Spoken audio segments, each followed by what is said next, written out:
Hi, my name is Darwin Conwell. I'm the chair of internal medicine, and my research focuses on medical pancreatology. I think the most important question that I tell my residents and fellows and trainees is why? It's very easy to look up how to treat pneumonia. It's very easy to look up how you treat a myocardial infarction. But the real question is, why do they have the pneumonia? Why do they have the myocardial infarction? Why do they have the cancer? If you don't ask the question why, and you may never understand why this person has their third pneumonia because they have a hiatal hernia and they're aspirating from their stomach. If you don't fix the hiatal hernia, they're going to continue to have the pneumonia. Research makes you a critical thinker. And so even if you're not going to be a researcher, part of your training should involve research. It makes you a better doctor. It makes you ask the most critical question, which is why? So I'm a medical pancreatologist, and my research involves studying the exocrine pancreas, which is the part of the pancreas that allow you to digest your food, such as carbohydrates, proteins, and fats. Diseases that impact you are like acute pancreatitis, chronic pancreatitis, and even pancreas cancer.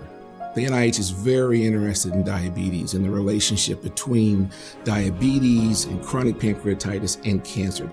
One of the big studies that we're looking at is called the NOD study, called New Onset Diabetes.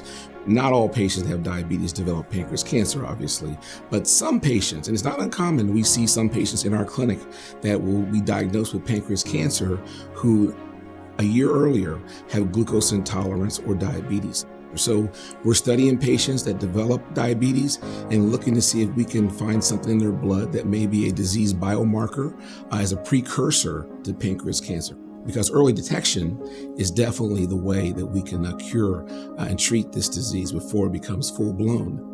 Other things that we have done, we write the chapters in Harrison's textbook of internal medicine for acute and chronic pancreatitis. I write that with some junior faculty members that I've mentored, and it's always fun to renew those chapters. They're very excited to be part of that. We are part of the practice guidelines for acute pancreatitis. Our research when I was at Harvard involving using lactated ringers as a resuscitation fluid for acute pancreatitis is part of the guidelines for the treatment of acute pancreatitis. We've also been the first to describe the relationship between metabolic bone disease and chronic pancreatitis. We've established the endoscopic pancreas function test. We're the first to develop that test. So it's been fun. It's been a great journey. Probably my brother is the biggest draw for me to come to University of Kentucky. He left high school and came here on a football scholarship and never left. You couldn't pry him out of Lexington. It's a great place to live. My wife and I love it here. Our country, our nation is really grappling with a lot of different political issues over the past several years. And I think here in Lexington, here at the University of Kentucky, I've been really treated very well. I see people here who treat me as a human being, as just a man. And I really have been respected and just honored to be part of this organization.